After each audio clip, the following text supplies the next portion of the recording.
Prologue.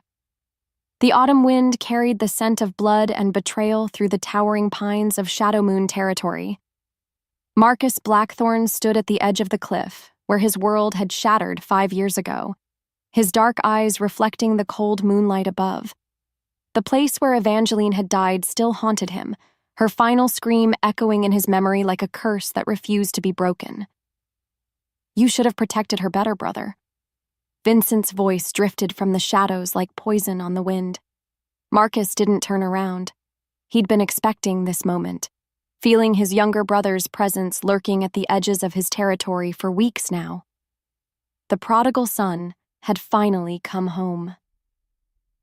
"You killed her," Marcus said, his voice deadly calm. "Your rogues tore her apart because you couldn't accept that she chose me." A bitter laugh came from behind him. "Chose you? She was going to leave you, Marcus. She told me so the night before she died. We were going to run away together, start fresh somewhere you couldn't find us." Marcus's hands clenched into fists, his wolf straining against his control. Even now, Vincent's lies could cut deep. "She was my mate, my wife. She was mine first." Vincent stepped into the moonlight, his once handsome face scarred from years of living rough with rogue packs. His eyes burned with the same golden fire they'd shared as children, but now that fire was twisted with madness and hate. "And you stole her from me, just like you stole everything else, the pack, Father's love, the respect I deserved. Father chose me because I was stronger, because I could protect what was ours." Marcus finally turned, and the brothers faced each other across 5 years of grief and rage. "You were always too weak, Vincent, too selfish." "Weak?" Vincent's smile was sharp as a blade. "I've spent 5 years building something you can't even imagine, big brother. An army of rogues who hate pack law as much as I do.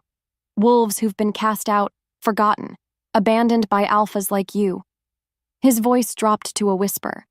"And I'm going to use them to destroy everything you love, just like you destroyed everything I loved."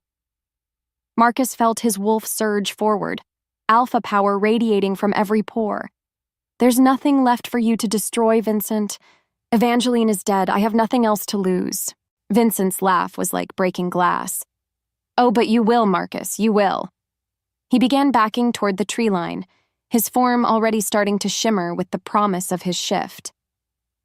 "I've been watching you, learning your patterns, and when you finally find someone worth protecting again, I'll be ready. I'll make sure you lose them just like you lost her. But this time, it'll be even slower, even more painful." The threat hung in the air like morning mist as Vincent disappeared into the forest, leaving Marcus alone with his ghosts. The alpha closed his eyes and let his senses expand, cataloging every scent, every sound. Somewhere out there, his brother was planning his revenge. And Marcus knew that no matter how careful he was, no matter how strong his defenses, Vincent would find a way to strike at his heart.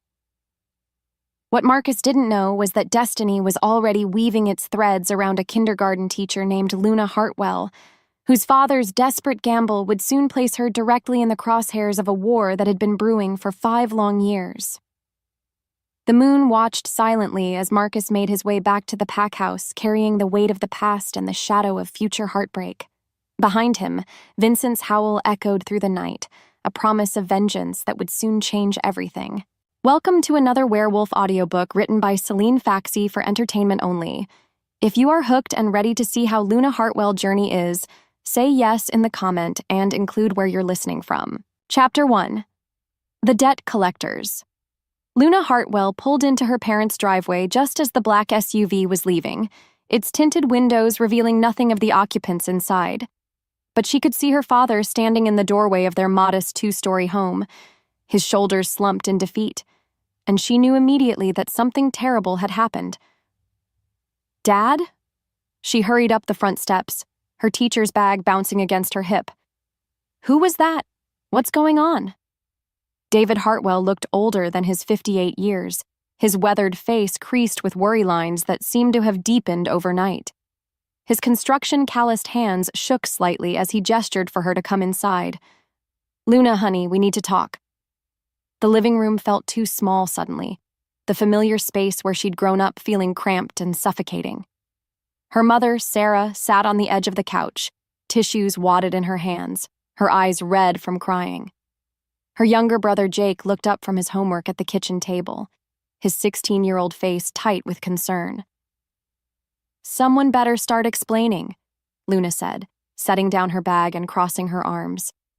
"And don't even think about telling me it's nothing. I can handle whatever this is."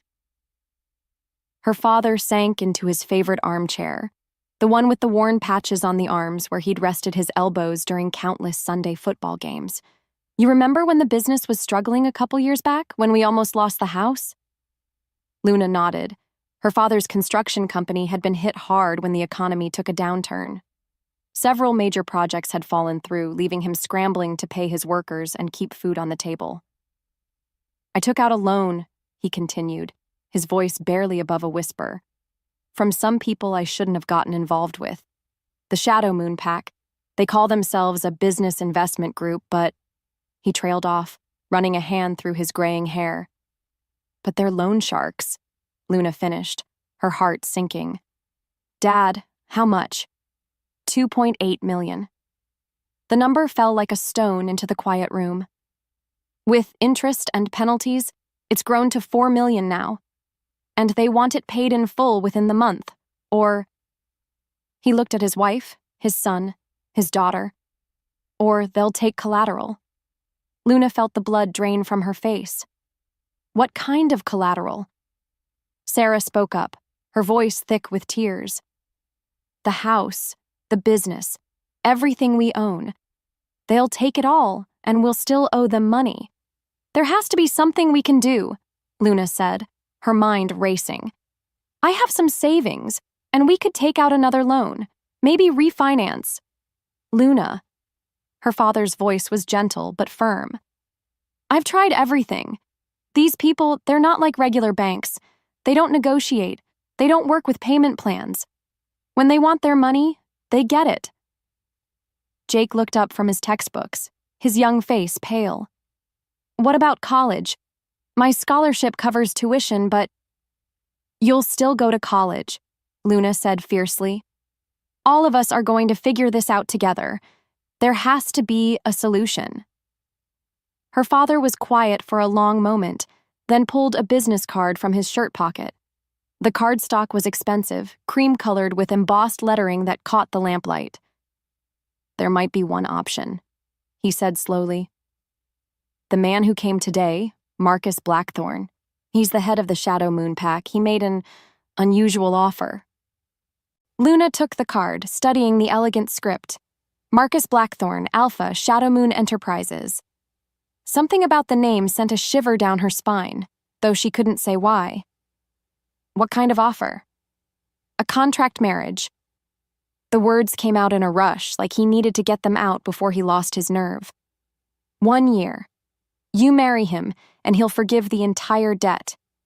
After 12 months, you can divorce and walk away with no obligations. The silence that followed was deafening. Luna stared at her father, then at the business card in her hand, then back at her father. "You want me to marry a complete stranger to pay off your gambling debts?"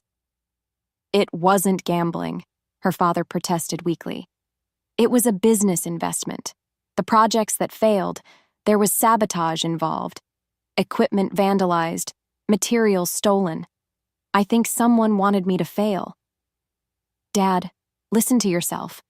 You're talking about conspiracy theories when the real issue is that you want to sell your daughter to some loan shark. Luna, please." Her mother's voice was barely audible. "We wouldn't ask if there was any other way. But if we lose everything, Jake's college fund, our savings, the house, we'll have nothing left." Luna looked around at her family, really looked at them. Her father, who had worked 18-hour days to keep his business afloat. Her mother, who had gone back to work as a secretary to help with expenses. Jake, who studied constantly to maintain the grades necessary for his scholarship. They weren't asking because they were selfish or greedy.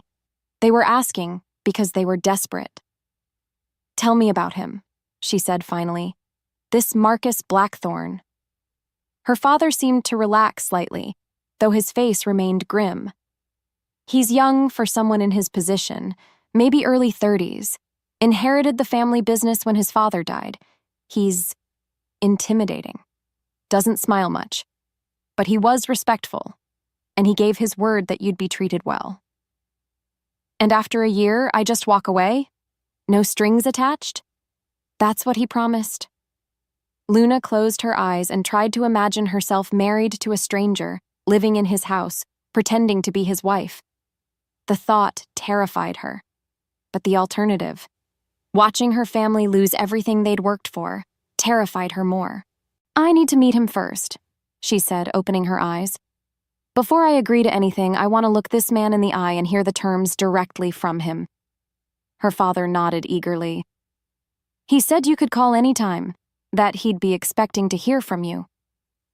Luna stared at the business card again, at the phone number printed in small, precise digits at the bottom. In a few hours, she would be dialing those numbers and agreeing to meet the man who might become her husband. The man who held her family's future in his hands. 1 year, she whispered to herself. "I can do anything for 1 year." But as she reached for her phone, she couldn't shake the feeling that she was about to step into a world far more dangerous than anything she could imagine. Chapter 2: The Cold Wedding Ceremony. The Shadow Moon estate sat like a fortress among the towering evergreens, all dark stone and sharp angles that seemed to cut against the gray October sky. Luna pressed her face to the window of the hired car as they wound up the long driveway, her breath fogging the glass.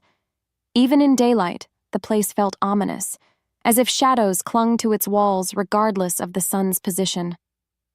"You don't have to do this," Jake said for the 20th time since they'd left the house that morning. "There has to be another way." Luna squeezed her brother's hand, drawing strength from his presence.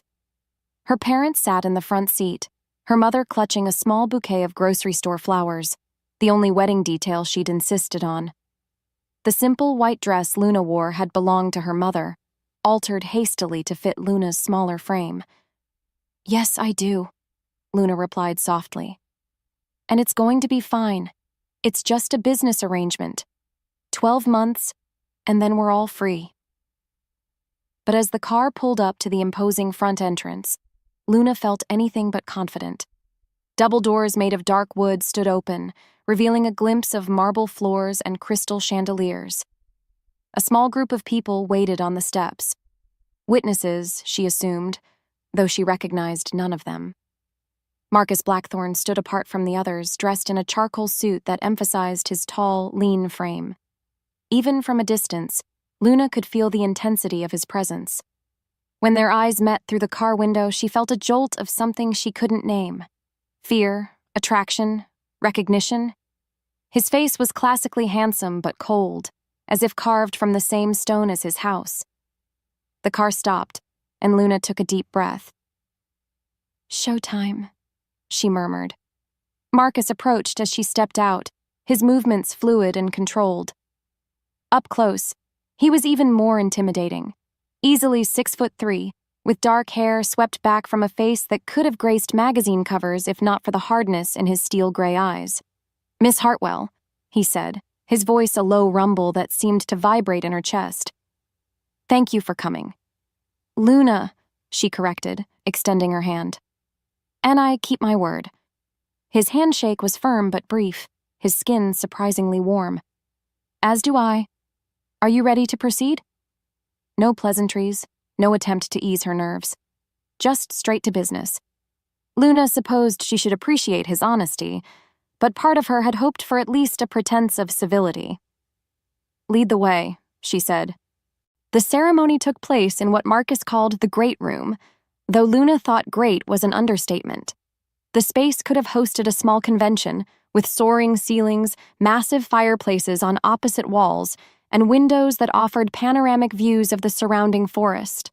A justice of the peace waited near one of the fireplaces, looking slightly uncomfortable in the opulent surroundings. The witnesses were introduced as pack members: Ethan, Marcus's beta and closest friend; Sarah, the pack's healer, and Robert, the elderly lawyer who had drawn up the contract. They watched the proceedings with expressions that ranged from curious to concerned, but none of them seemed surprised by the arrangement. "Before we begin," Marcus said, producing an envelope from his jacket, "the contract, as promised." Luna accepted the document, her hands steadier than she felt. The terms were exactly as her father had described: 1 year of marriage in exchange for complete debt forgiveness. There were clauses about her freedom to maintain her job and relationships, provisions for her safety and comfort, and a generous settlement at the end of the 12 months. "You're being very generous," she said, looking up at him. "Why?" For a moment, something flickered in his gray eyes. Pain, maybe, or regret. But it was gone so quickly she might have imagined it. "Let's just say I have my reasons," he replied. "Do you accept the terms?" Luna glanced back at her family, drawing strength from their supportive smiles. Jake gave her a thumbs up, and her mother blew her a kiss. "I accept." The ceremony itself was brief and businesslike. They exchanged simple gold bands. Marcus had thought of everything and spoke the traditional vows with all the emotion of a corporate merger. When the justice of the peace pronounced them husband and wife, Marcus leaned down to brush a perfunctory kiss across her lips. The contact lasted barely a second, but Luna felt it like an electric shock. "Congratulations," Ethan said afterward, though his smile seemed forced. "Welcome to the family, Luna."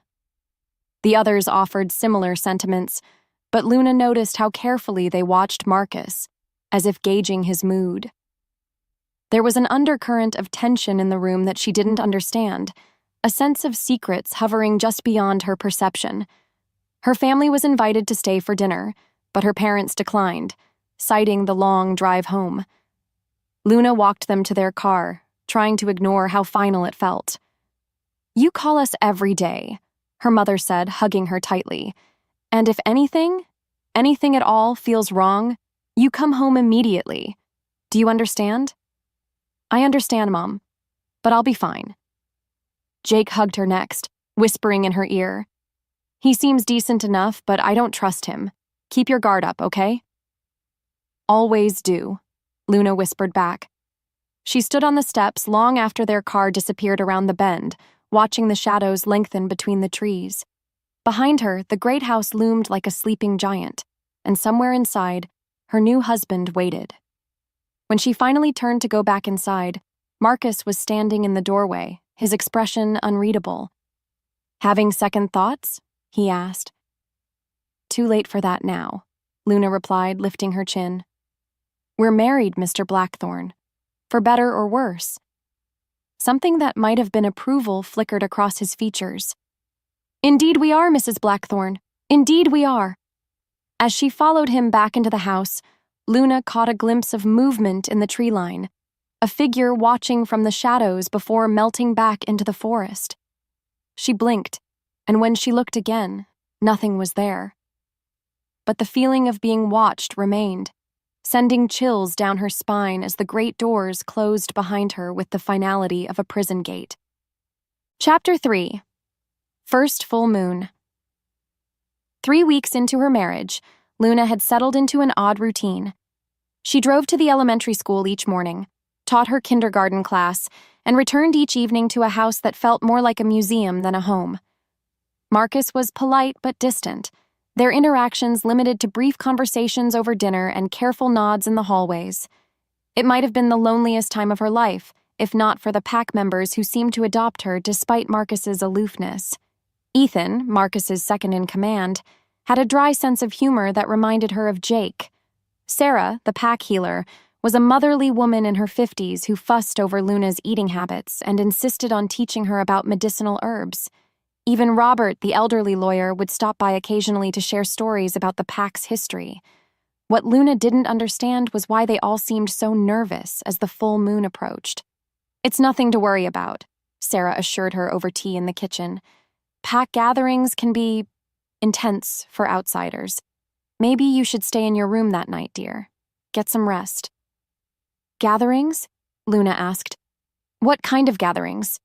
Sarah's teacup rattled slightly against its saucer. Oh, family traditions, very old customs, nothing that would interest you. But Luna was interested, particularly when she noticed the extra security around the property. More men patrolled the grounds, and she caught glimpses of surveillance equipment being installed in the trees. Marcus himself seemed on edge, his already cold demeanor becoming positively glacial. The night of the full moon, Luna lay in her bed, the enormous guest suite Marcus had assigned her, and listened to the sounds drifting up from the grounds below. At first, it was just voices, low conversations that might have been any large family gathering.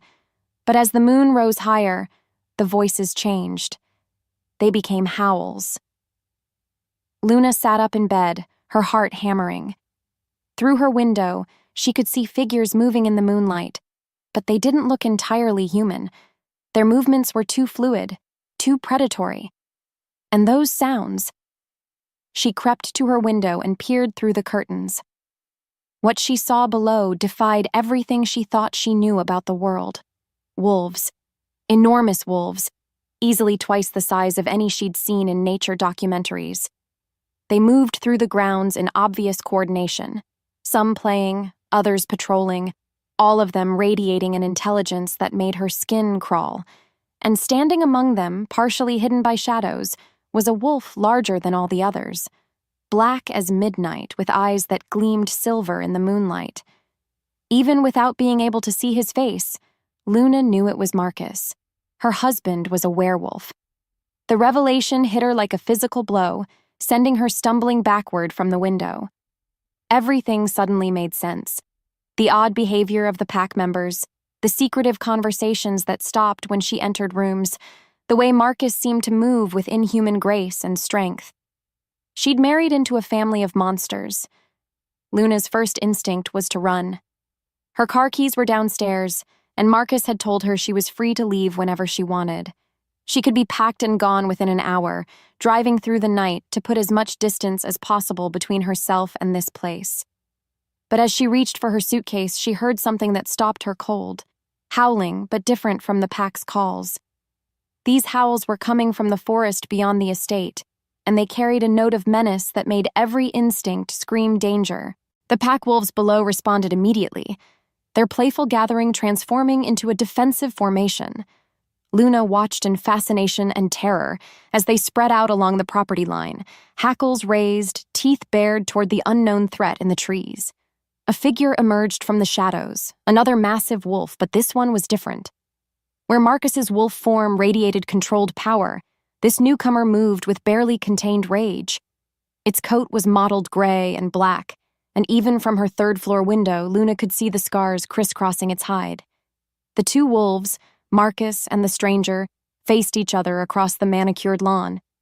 Even in animal form, their posture spoke of old hatred, unfinished business. When Marcus shifted back to human form, Luna gasped. He stood naked in the moonlight, magnificent and terrible, every line of his body taut with barely leashed violence. "Vincent," Marcus's voice carried clearly in the night air. "You're trespassing." The other wolf shifted as well, revealing a man who looked enough like Marcus to be his brother. But where Marcus was coldly beautiful, this man's features were twisted with bitterness and rage. Scars marked his face and torso, and his eyes burned with golden fire. "My territory as much as yours, brother," Vincent replied, his voice a rasp that suggested old throat wounds.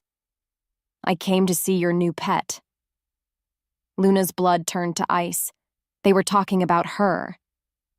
"Luna is under my protection," Marcus said, his alpha power radiating from every pore. "You come near her, and I'll finish what I started 5 years ago." Vincent laughed, the sound like breaking glass. "Your protection? Like you protected Evangeline?" The name hit Marcus like a physical blow. Luna saw him flinch, saw pain crack through his icy composure. "Evangeline is dead because of you. Evangeline is dead because you couldn't keep her safe, because you were too arrogant to see the danger right under your nose." Vincent began backing toward the tree line, but his eyes never left his brother. How long before you fail this one too, Marcus?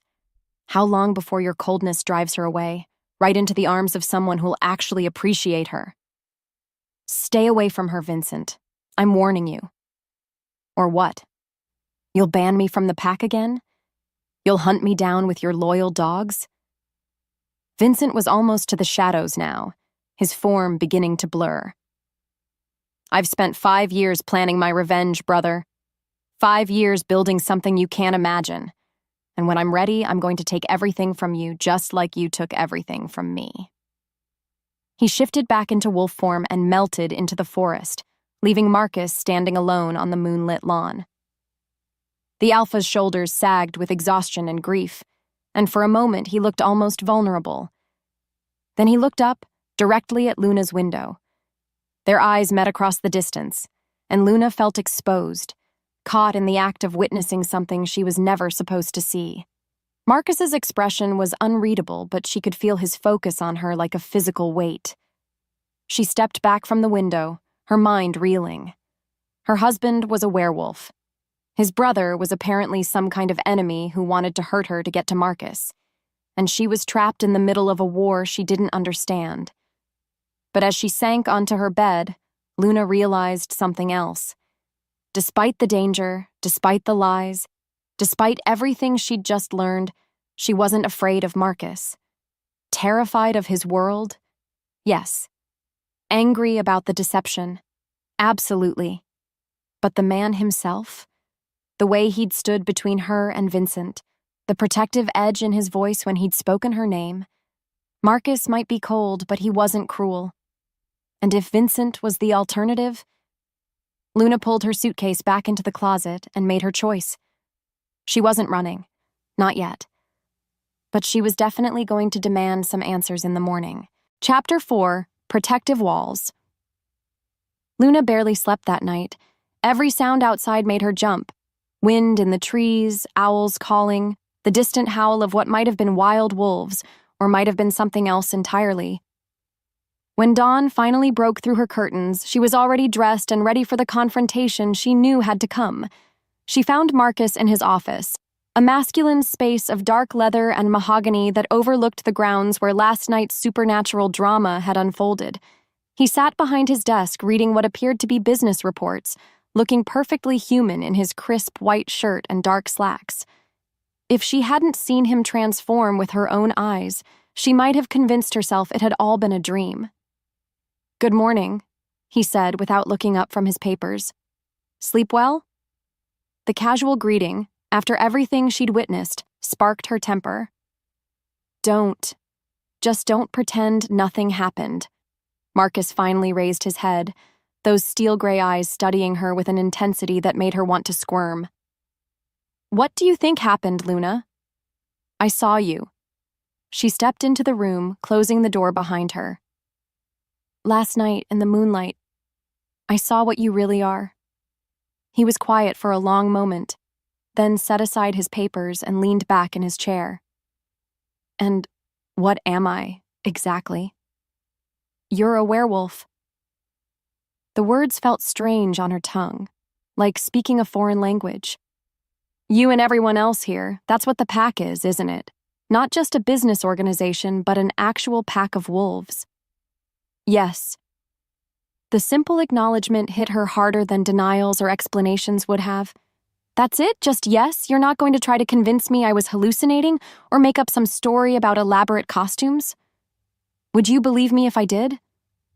Luna thought about it, then shook her head. "No, I know what I saw." Marcus stood and walked to the window, his hands clasped behind his back. From this angle, she could see the tension in his shoulders, the careful control in every line of his body. "What else do you want to know?" The question opened floodgates. "Everything. What you are, what this place is, who that man was last night. Vincent, you called him. Why he was threatening me. Why you married me, really, because I'm starting to think this has nothing to do with my father's debt." Marcus was quiet for so long that Luna thought he might not answer. When he finally spoke, his voice was carefully neutral. Vincent is my younger brother. He was exiled from the pack 5 years ago for betraying our laws. He's been living with rogue wolves ever since, building his own following among outcasts and criminals. What did he do? He fell in love with my mate.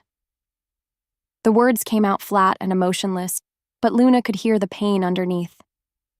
Her name was Evangeline. She was everything to me. Beautiful, kind, fierce when she needed to be.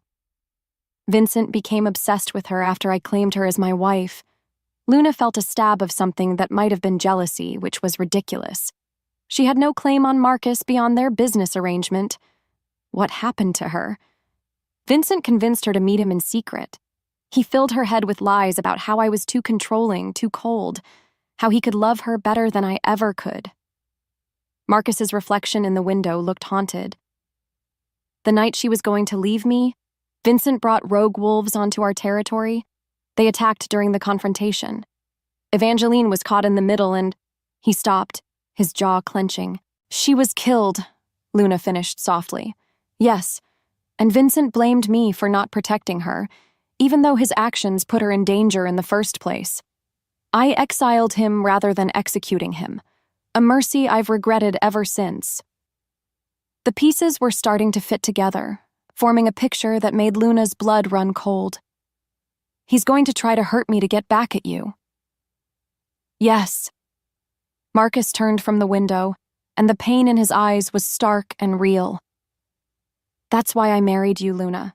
Not just to clear your father's debt, though that was convenient. Vincent has been watching me, waiting for me to care about someone again. He knows about your family's financial troubles. I suspect he's been sabotaging your father's business for months, creating the situation that brought you to me. The revelation hit her like a slap. He's been manipulating us? For months? Vincent is patient when it comes to revenge. He would have found a way to put you in my path eventually, but your father's desperation provided the perfect opportunity. Luna sank into the chair across from his desk, her mind reeling. So I'm what? Bait?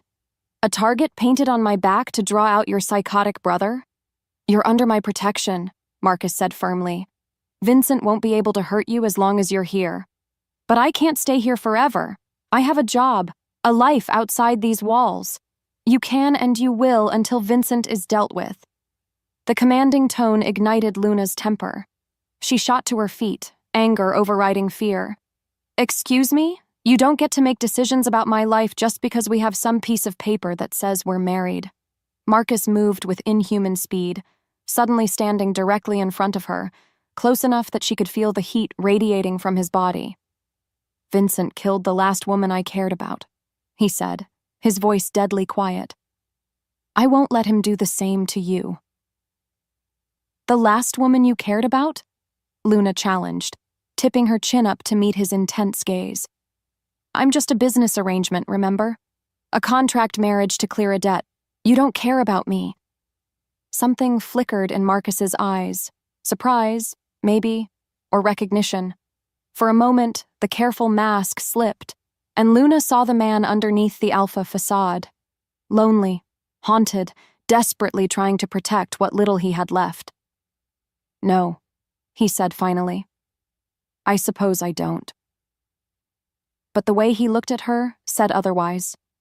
The way his eyes lingered on her face, the careful distance he maintained as if afraid to get too close, it all spoke of a man fighting his own feelings. This is insane, Luna said, taking a step back. All of it. Werewolves, pack politics, psychotic brothers bent on revenge. 3 weeks ago, my biggest problem was getting my kindergartners to share their crayons. I know it's a lot to process, Marcus said, his voice gentling slightly. But you're safer here than anywhere else. My pack is strong, loyal. They'll protect you. Will they? Or will they protect their alpha's interests? Luna crossed her arms, studying his face. Because I'm starting to think those aren't necessarily the same thing. Marcus was quiet for a moment, then returned to his desk. Ethan will assign you a bodyguard, he said, back to business mode. Someone will escort you to and from work, stay close during your daily activities. I know it's an inconvenience, but no. The word came out harder than Luna intended, but she didn't back down when Marcus's eyebrows rose. No bodyguard, no escort. I won't live like a prisoner just because your family has issues. Vincent is dangerous, Luna. You don't understand what he's capable of. Then make me understand. Stop treating me like some fragile flower who can't handle the truth. If I'm in danger, I have a right to know exactly what I'm facing. For a long moment, they stared at each other across the desk, an impasse of wills. Finally, Marcus nodded slowly. Very well, but there will be conditions. Rules you must follow if you insist on maintaining your independence. I'm listening. You don't go anywhere alone after dark. You carry a cell phone at all times, and you answer when I call. If you sense anything unusual, anything at all, you contact me immediately. Luna considered the terms. They were reasonable, given the circumstances, and still allowed her to maintain some semblance of her normal life. Agreed, but in return, I want honesty. No more secrets, no more half-truths. If something affects my safety, I want to know about it. Some secrets aren't mine to share. Then share the ones that are. Marcus studied her for another long moment, and Luna had the distinct impression she was being evaluated, measured against some internal standard. Whatever he saw seemed to satisfy him because he nodded once. Very well, Mrs. Blackthorne. Honesty it is. As Luna left his office, she couldn't shake the feeling that she'd just crossed some invisible line. The careful distance Marcus had maintained since their wedding was cracking, and something more dangerous was taking its place. Something that felt dangerously close to genuine feeling. Chapter 5. The First Attack. 2 months into their marriage, Luna had almost convinced herself that Vincent was more bark than bite. The promised attacks never materialized, the threatening phone calls never came, and life at the Shadow Moon estate had settled into something resembling normalcy. She taught her kindergarten class during the day, came home to dinner with Marcus and whatever pack members happened to be around, and spent her evenings reading in the library or watching movies in the entertainment room. It was almost domestic, almost comfortable, almost enough to make her forget she was living with a werewolf who'd married her to paint a target on her back. The attack came on a Tuesday evening in December, as Luna was leaving the elementary school after staying late to prepare for the winter pageant. Snow had been falling steadily all afternoon, muffling sounds and reducing visibility to just a few yards. She was fumbling with her car keys in the parking lot when she heard the first growl, low, menacing, and definitely not coming from any ordinary dog. Luna froze, her breath puffing white in the cold air. The parking lot was empty except for her small sedan, and the nearest streetlight flickered erratically, casting dancing shadows across the fresh snow. She could see the security lights of the school behind her, but the building might as well have been miles away. Another growl, closer this time. Then another, from a different direction. They were surrounding her. Luna's hands shook as she managed to unlock her car door, but as she reached for the handle, something massive slammed into the vehicle from behind, rocking it on its wheels and spiderwebbing the rear window. She spun around and found herself face to face with the largest wolf she'd ever seen, even bigger than Marcus in his wolf form.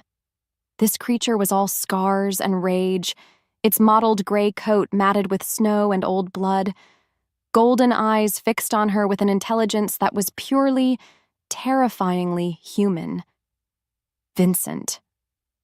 "Hello, sister-in-law," he said, his voice a gravelly growl even in human form as he shifted back. He stood naked in the snow, seemingly unbothered by the cold, his scarred body radiating menace. "We finally meet properly." Luna's phone was in her purse was in the car, and Vincent stood between her and both. Think, she told herself. Marcus had taught her some basic self-defense moves, but what good would human fighting techniques do against a werewolf? "Marcus will kill you for this," she said, surprised by how steady her voice sounded. Vincent laughed, the sound echoing off the empty buildings. "Marcus isn't here, is he? Just you and me in the falling snow." He took a step closer, and Luna caught the scent of wet dog and something darker: old blood, violence, death. "I've been watching you, Luna, learning your patterns. Such a dedicated little teacher, staying late to help your students." More shapes emerged from the shadows. 3 more wolves, smaller than Vincent, but still enormous. Rogues, Luna realized, remembering Marcus's lessons about pack hierarchy. Wolves who'd been cast out or who'd chosen to live outside pack law. "What do you want?" Luna asked, backing against her car. "To send my dear brother a message," Vincent replied. "You see, Marcus thinks he can protect what's his by keeping it locked away. But I've learned patience over the years. I've learned to wait for the perfect moment." His smile revealed teeth that were too sharp, too white. "And this moment is perfect." One of the rogue wolves circled to her left, cutting off any escape route toward the school. Another moved to her right. They were coordinating, hunting as a pack with Vincent as their alpha. Luna's hand found the door handle behind her. If she could get inside the car, lock the doors, maybe she could buy enough time to call for help. But as she started to pull the handle, Vincent moved with inhuman speed, his hand slamming against the window above her head. "I don't think so," he growled. "We're going to take a little drive, you and I, somewhere more private where we can have a proper conversation about your husband's many failures." The window glass cracked under the pressure of his grip, and Luna felt a shard cut her cheek as it fell. The scent of her blood seemed to excite the rogues. She could see their eyes gleaming brighter, hear the eager whines in their throats. "Marcus was right about one thing," Vincent continued conversationally, as if they were discussing the weather instead of her imminent kidnapping. "You are beautiful. I can see why he chose you. Evangeline was beautiful too, you know. Right up until..." A howl split the night, deep, powerful, and filled with barely controlled rage. Marcus. Vincent's head snapped toward the sound, and for the first time, Luna saw something like fear flicker across his features. "Impossible. I made sure he was occupied with pack business tonight. How did he..." The answer came in the form of a massive black wolf exploding from the tree line at the edge of the parking lot. Marcus hit the first rogue at full speed, jaws clamping down on its throat before it could react. The wolf went down in a spray of blood and snow, its death cry echoing across the empty lot. The other rogues scattered, trying to regroup, but Marcus was already moving to the next target. Luna had seen him in wolf form during the pack runs, but this was different. This wasn't the controlled, civilized alpha who played with pack pups and patrolled territory borders. This was a predator in full hunting mode, deadly and magnificent. Vincent shifted back into wolf form, larger than his rogues but still smaller than Marcus. The brothers faced each other across the blood-stained snow, lips pulled back to reveal fangs, hackles raised. When they collided, the impact shook the ground. Luna pressed herself against the car, unable to look away as the 2 wolves rolled across the parking lot in a snarling, snapping ball of fury. They were evenly matched in skill, but Marcus had the advantage of protective rage. Every bite, every claw strike was fueled by the terror he must have felt when he realized she was in danger. One of the remaining rogues tried to take advantage of the distraction, lunging toward Luna with jaws agape. She grabbed a chunk of broken concrete from the parking lot's edge and swung it as hard as she could, catching the wolf across the muzzle. The creature yelped and staggered back, shaking its head. In that moment of distraction, Marcus broke free from his fight with Vincent and intercepted the rogue, his massive jaws closing around its spine with a sickening crack. The 3rd rogue took one look at its dead packmates and fled into the forest. Vincent, bloodied but still fighting, backed away from his brother, his golden eyes never leaving Marcus's silver ones. When he spoke, his voice was a rasp of pain and fury. "This isn't over, brother. She'll never be safe. Every moment you're not watching, I'll be waiting. Every time she leaves this little sanctuary you've built, I'll be there." Marcus shifted back to human form, magnificent and terrible in his nakedness, blood streaking his skin from multiple wounds. "If you come near her again, I'll finish what our father should have done years ago." Vincent laughed, backing toward the tree line. Father always was too soft, but then so are you. You love her already, don't you, Marcus? I can smell it on you, that sweet scent of attachment, of vulnerability. He shifted back to wolf form, preparing to flee. When I kill her, it will destroy you just like losing Evangeline did. But this time, I'll make sure you watch. He disappeared into the forest, leaving behind only the scent of blood and the promise of future violence. Marcus turned to Luna, his eyes scanning her for injuries. The cut on her cheek had stopped bleeding, but she could see the self-recrimination in his expression as he spotted it. "You're hurt," he said, reaching toward her face.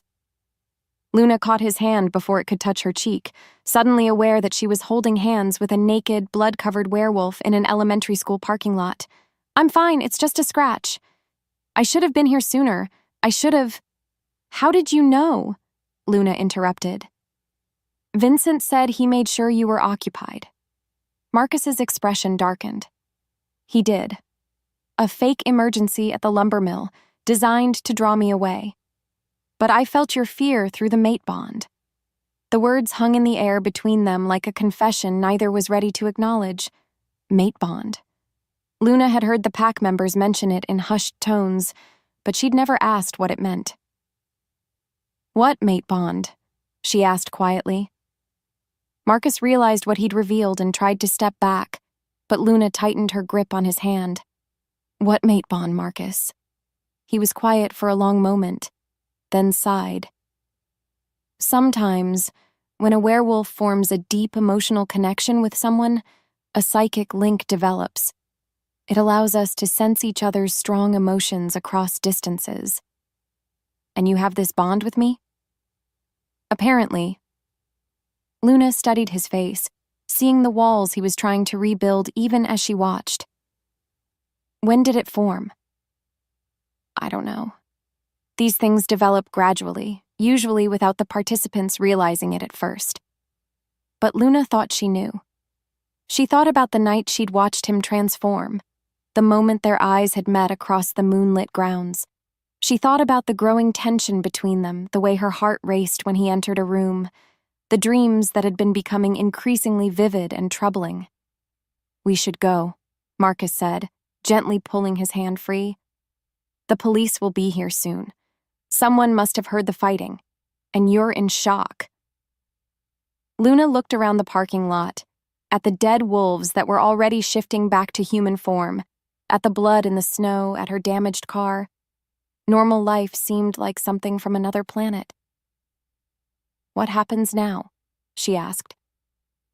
Marcus was already pulling clothes from the emergency bag he apparently kept in his truck. The man really did think of everything. "Now, Vincent knows I'll do anything to protect you, which makes you an even bigger target than before." "Lucky me." Marcus paused in pulling on his jeans, something that might have been humor flickering in his eyes. "Are you always this calm in crisis situations?" "I teach kindergarten," Luna replied. "Compared to 25 5-year-olds hopped up on juice boxes, a few homicidal werewolves are practically relaxing." This time, Marcus actually smiled. Just a small curve of his lips, but it transformed his entire face. For a moment, he looked younger, less burdened by the weight of leadership and loss. "We really should go," he said. But neither of them moved. They stood in the falling snow, surrounded by evidence of violence and death, looking at each other as if seeing something new. Luna felt the shift between them like a physical thing, the careful distance they'd maintained crumbling under the weight of shared danger and reluctant attraction. "Marcus," she began, not sure what she wanted to say.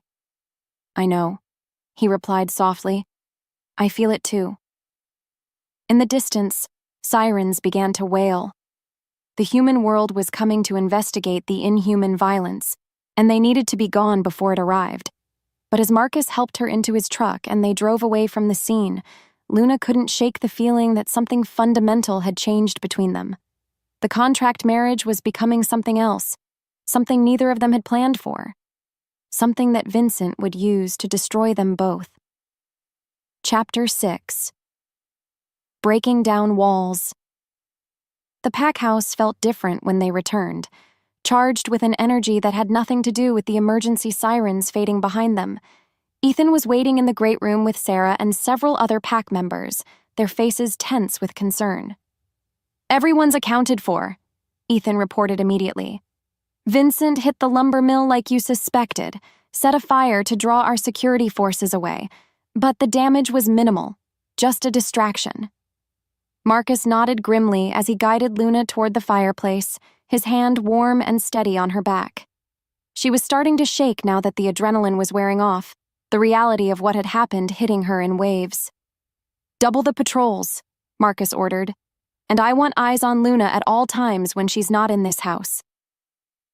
"Already done," Sarah said, wrapping a soft blanket around Luna's shoulders. "And I've prepared tea with something to help with the shock." Luna wanted to protest that she was fine, but the teacup rattled against its saucer when she tried to lift it. Her hands were shaking badly enough that Marcus had to steady them with his own. "Vincent's getting bolder," Ethan observed, "attacking her so close to the school, where humans could have witnessed it. He's either getting desperate or he doesn't care about exposure anymore." "Both, probably," Marcus replied. "He knows time is running out. The pack elders won't tolerate his presence in our territory much longer, and he has nowhere else to go." Luna listened to their tactical discussion with growing unease.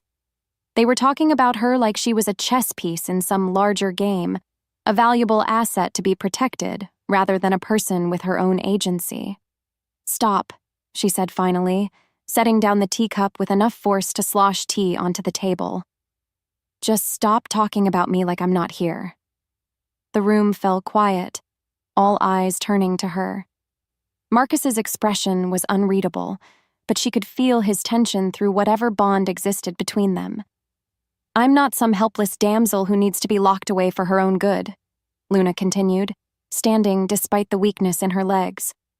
"Vincent is after me because of my connection to Marcus, which means I have a right to be part of any discussion about how to handle him." "Luna," Marcus began, but she cut him off with a raised hand. "No, I've been patient. I've followed your rules. I've accepted that my life has been turned upside down by circumstances beyond my control. But I won't be treated like a child or a possession." Ethan cleared his throat awkwardly. "Maybe we should—" "Stay," Marcus said quietly, his eyes never leaving Luna's face. "She's right. This concerns her most of all." Sarah made a small sound of protest, but Marcus's alpha authority filled the room, and she subsided. Luna felt a surge of gratitude toward her husband. He could have easily dismissed her concerns and ordered her upstairs like an errant child. "What do you want to know?" Marcus asked. "Everything. What Vincent is really planning, why he's so focused on revenge, what our options are for ending this without anyone else getting hurt." Marcus was quiet for a moment, then gestured to the couch. "Sit, please. This is going to take a while." As the pack members settled around the fireplace, Luna found herself next to Marcus on the large sectional. He was careful not to touch her, but she could feel the heat radiating from his body, could smell the lingering scent of pine and snow from their encounter in the parking lot. "Vincent wasn't always twisted by hatred," Marcus began. "When we were children, he was everything I wasn't. Charming, spontaneous, beloved by everyone who met him. I was the serious one, the responsible one, the heir who spent his time studying pack law and business management while Vincent made friends and broke hearts." Luna could picture it. Two brothers growing up in the shadow of expectation. One golden and beloved, the other destined for leadership whether he wanted it or not. "Our father favored Vincent for years," Marcus continued. "He was more likable, more charismatic, better suited for the political aspects of leadership. But Vincent was also impulsive, reckless. He made decisions based on emotion rather than logic, and that's dangerous when you're responsible for hundreds of lives." "What changed?" Luna asked. "Vincent fell in love with a human girl when he was 22. Rebecca Chen, she was a college student doing research on local wildlife populations. Vincent shifted in front of her during one of their dates, thinking she would accept him because she loved him. Ethan made a sound of disgust. Exposing our nature to humans is one of our most serious laws. It puts the entire pack at risk. What happened to her? Luna asked, though she suspected she already knew. She was terrified, Marcus replied. Ran straight to the authorities with a story about monsters in the woods. Vincent had to use his influence to have her committed to a psychiatric facility, where she spent 2 years before finally convincing the doctors she'd made the whole thing up. Luna felt sick. He destroyed her life to protect his secret. And broke our most sacred law in the process, Marcus added. Father had no choice but to strip Vincent of his inheritance and name me as heir. Vincent never forgave either of us for it. So when he met Evangeline, Luna prompted. Marcus's jaw tightened. He saw a chance to take back what he felt was rightfully his. Evangeline was my mate, my weakness. If he could turn her against me, if he could prove that even my own wife preferred him to me, it would destroy my credibility as alpha. But it went wrong. Vincent underestimated how far I would go to keep my mate safe. When I discovered their affair, I challenged him to single combat, the traditional way of settling disputes between pack members. Vincent lost, barely, and I should have killed him then. Instead, I showed mercy and exiled him. Sarah leaned forward, her face creased with old grief. Evangeline tried to stop the fight. She threw herself between them just as Vincent made his final attack. His claws tore out her throat. Marcus finished, his voice flat and emotionless. She died in my arms, whispering apologies I didn't want to hear. The room was silent except for the crackling of the fire. Luna could feel the weight of old pain, old regret pressing down on all of them. But she could also feel something else. Marcus's carefully controlled anguish, bleeding through their bond like a wound that had never properly healed. Vincent blamed me for her death, Marcus continued. Said that if I had truly loved her, I would have let her go when she asked. That my possessiveness, my need to control everything and everyone around me, was what killed her. And you believed him, Luna said quietly. Marcus looked at her, surprise flickering across his features. What? You believed him. That's why you've been so cold, so distant. You think caring about someone will get them killed. The silence stretched between them, charged with understanding. Luna could see the truth in Marcus's eyes, the self-loathing and fear he'd been carrying for 5 years. It doesn't matter what I believe, Marcus said finally. What matters is keeping you safe until Vincent can be neutralized. And how exactly do we neutralize him? Ethan and Marcus exchanged glances. There are options, Ethan said carefully. We could request intervention from the Pack Council. They have the authority to order Vincent's execution for his crimes. Or we could challenge him to formal combat. Winner takes all. Or, Luna prompted, sensing there was more.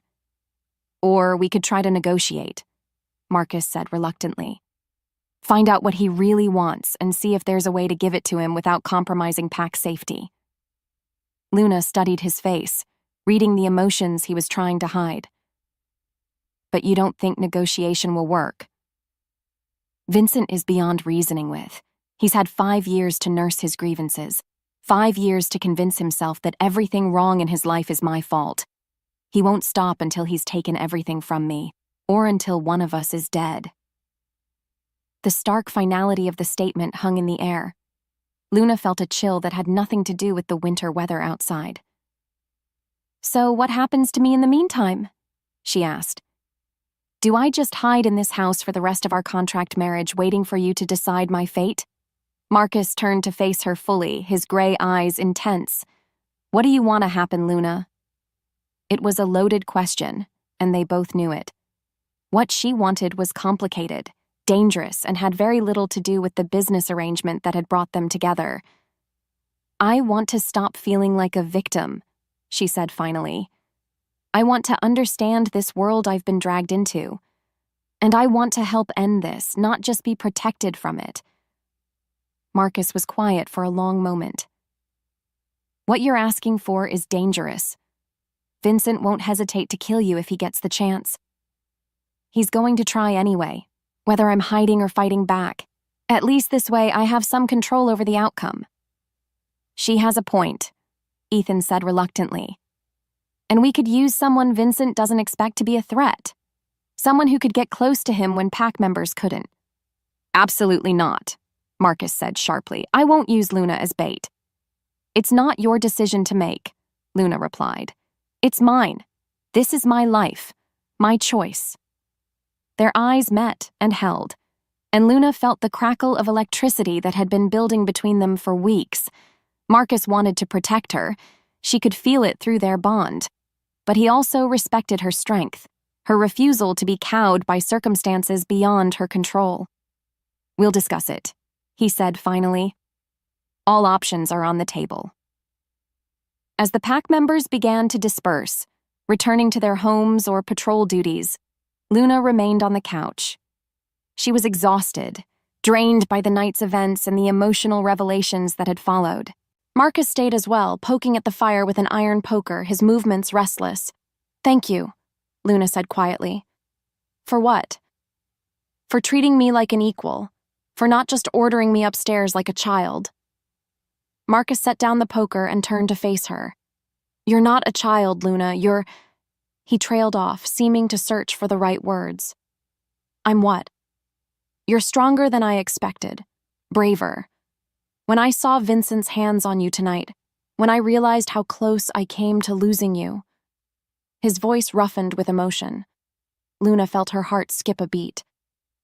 Marcus, I know this wasn't part of our agreement, he said quickly.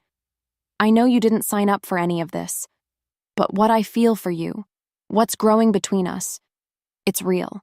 It's dangerous and it complicates everything, but it's real. The confession hung between them like a bridge neither was sure they should cross. Luna could see the vulnerability in his eyes, the fear that she would reject him, that she would confirm his worst beliefs about himself. Instead, she reached out and took his hand, intertwining their fingers. I feel it too, she whispered. Marcus's eyes darkened with an emotion that had nothing to do with his wolf nature and everything to do with being a man who had found something precious after years of believing himself unworthy of love. When he leaned down to kiss her, Luna met him halfway, and the connection between them flared into something bright and consuming and absolutely terrifying. Because somewhere in the forest, Vincent was watching and waiting, and he would use this growing bond to destroy them both. Chapter 7. Vincent's Revelation. The call came at 3 a.m, 2 weeks after the attack in the school parking lot. Luna was deep in dreams of silver eyes and protective embraces when Marcus's phone shattered the pre-dawn quiet. She felt him tense beside her. They'd been sharing the master bedroom since the night Vincent had tried to take her, an arrangement that had started as practical protection and evolved into something far more intimate. What? Marcus's voice was sharp with instant alertness, the alpha in him always ready for crisis. Luna couldn't hear the other side of the conversation, but she watched Marcus's expression shift from concern to fury to something that looked like defeat. I'll be right there, he said finally, ending the call. What's wrong? Luna asked, sitting up in bed. Marcus was already moving, pulling on clothes with efficient haste. Vincent has Jake. The words hit Luna like a physical blow. Her little brother, sweet, studious Jake, who was supposed to be safe at college 3 hours away, far from the supernatural war that had consumed her life. That's impossible, she whispered. He's at school. He has finals this week. Marcus paused in buttoning his shirt, his face grim. Vincent called Ethan directly. He wants to meet. Neutral territory. Just the two of us. He says he'll trade Jake's life for yours. Luna was out of bed before he finished the sentence, reaching for her clothes. Then we go. We make the trade. No. The word cracked like a whip, filled with alpha authority. I won't let him have you. And I won't let him hurt my brother, Luna shot back, her own protective instincts flaring. Jake is innocent in this. He doesn't even know about werewolves, about any of this madness. Marcus caught her hands as she struggled into her jeans, his grip gentle but firm. Luna, listen to me. Vincent won't just take you and let Jake go. He'll kill you both, slowly, painfully, making sure I suffer as much as possible before he finally comes for me. Then what do you suggest? Because sitting here doing nothing while my brother is in the hands of a psychopath isn't an option. Marcus was quiet for a moment, his tactical mind working through possibilities. We go to the meeting, but not to make a trade. We go to end this, permanently. What does that mean? It means Vincent dies tonight. The cold certainty in his voice made Luna shiver. She'd seen Marcus in protective mode, had witnessed his strength and ruthlessness, but this was different. This was an alpha preparing for war. Where? She asked. The old Riverside Mill, about an hour north of here. It's been abandoned for decades. Neutral territory that doesn't belong to any pack. Marcus holstered a pistol Luna hadn't known he owned. Vincent chose it because it's isolated, easy to defend. But it also means no civilians will be caught in the crossfire. They drove through the pre-dawn darkness in tense silence, following winding mountain roads that seemed to lead deeper into wilderness with every mile. Luna's mind kept conjuring horrible images of what Vincent might be doing to Jake, how terrified her brother must be. The Riverside Mill was a hulking shadow against the star-filled sky, its broken windows like dead eyes staring down at the frozen creek below. Vincent's truck was already there, parked near the main entrance with casual arrogance. He's not alone, Marcus observed, pointing to the other vehicles scattered around the property. At least 6 rogues, maybe more. You said this was supposed to be just the 2 of you.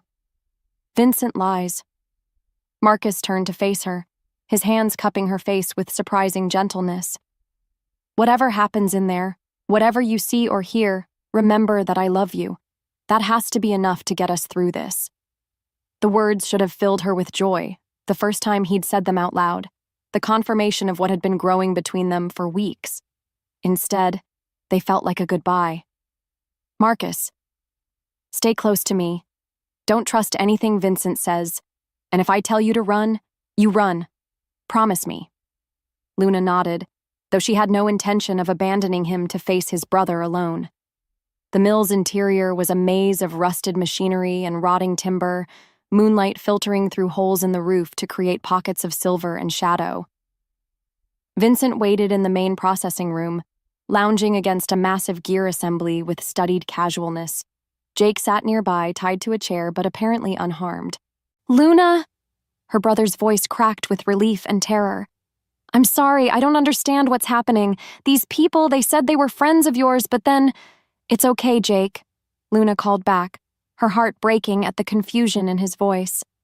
Everything's going to be okay. Such a touching reunion, Vincent drawled, straightening as they approached. He looked different than he had in the parking lot. Cleaner, more civilized, but no less dangerous. You brought her, Marcus. I wasn't sure you would. Let him go, Vincent. Your quarrel is with me. Oh, but that's where you're wrong, brother dear. Vincent began circling them like a predator, his golden eyes gleaming in the dim light. My quarrel is with your happiness, your peace of mind, your ability to love anything without it being destroyed. He gestured to the shadows around them, and Luna counted at least 8 shapes moving in the darkness. Vincent's rogue wolves, positioned to cut off any escape routes. You see, I've learned so much in the past 5 years, Vincent continued conversationally, about pack dynamics, about loyalty, about the delicious ways family bonds can be twisted into weapons. He smiled, showing too many teeth. Did you know that sweet little Jake here has been corresponding with someone he believes is his sister's new friend? Someone who's been very interested in his college experience, his family, his complete ignorance of the supernatural world? Luna felt ice form in her stomach. What are you talking about? I've been grooming him, dear Luna. Months of careful manipulation, establishing trust, learning his routines. It was almost too easy. College boys are so eager to make connections. especially when they think they're helping their beloved sisters. Jake was looking back and forth between them, his young face pale with growing understanding. Luna? What's he talking about? What's happening here? Tell him, Vincent commanded. Tell little brother what his sister's husband really is. What you've been living with, sleeping with, letting touch you with those blood-stained hands. Vincent, don't, Marcus warned, but his brother laughed. Oh, but this is the best part. You see, Jake, your sister is married to a monster, a creature that turns into a beast under the full moon that kills for pleasure and dominance. And she's been lying to you about it for months.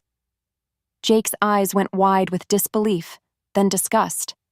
That's insane. Werewolves aren't real. You're all crazy. Are we? Vincent asked. He began to shift, his human form blurring and expanding, bones cracking and reforming. Within seconds, a massive gray wolf stood where the man had been. Jake's scream echoed through the mill, raw terror and betrayal combined into one agonized sound. He stared at his sister with horror, as if she'd become a stranger. Luna? His voice was small, broken. This is real? All of this? Before Luna could answer, Vincent shifted back to human form, grinning with savage satisfaction. And now for the truly delicious part. You see, Marcus, your little bride isn't quite as innocent as she pretends to be. What are you talking about? Marcus asked, but Luna felt dread settling in her chest like a weight. Oh, she didn't tell you? About the private investigator she hired 3 weeks ago? About the very thorough background check she ran on you and your entire pack? Luna felt the blood drain from her face. Vincent, don't... She knows everything, brother. About the businesses that aren't quite legal. About the competitors who've had mysterious accidents. About the federal investigation that's been building against Shadow Moon Enterprises for the past 2 years. Marcus turned to stare at her, betrayal and hurt warring in his expression. Luna? I can explain, she said desperately. I was scared, confused. I needed to know what I was getting into. She's been feeding information to the FBI, Vincent continued relentlessly. Oh, not intentionally at first, but when Agent Sarah Chen approached her, Rebecca's sister, Marcus, the girl I exposed myself to all those years ago, well, Luna was very cooperative. The name hit Marcus like a physical blow. Rebecca Chen, Vincent's human girlfriend, the one whose life had been destroyed to protect pack secrets. And now her sister was an FBI agent with a very personal interest in bringing down werewolves. You've been working with the FBI? Marcus asked, his voice deadly quiet. Not working with them, Luna protested. Agent Chen approached me at school, started asking questions about you, about the pack. I didn't know who she was, what she wanted. I just tried to deflect. But you did answer some of her questions, Vincent said with malicious glee. Little things. Innocent details about pack routines, business practices, the layout of the estate. Things that seemed harmless but painted a very interesting picture when assembled by a trained investigator. Marcus stared at Luna as if seeing her for the first time. The mate bond between them, which had been growing stronger every day, suddenly felt tainted, corrupted by the weight of secrets and lies. How long? He asked. Marcus, please. How long have you been talking to this agent? Luna's shoulders sagged with defeat. 6 weeks. But I never meant to betray you. I was trying to protect my family, to understand what I'd gotten myself into. When she told me about her sister, about what Vincent did to her. You believed her over me, Marcus finished. You thought I was capable of destroying innocent lives to protect pack secrets.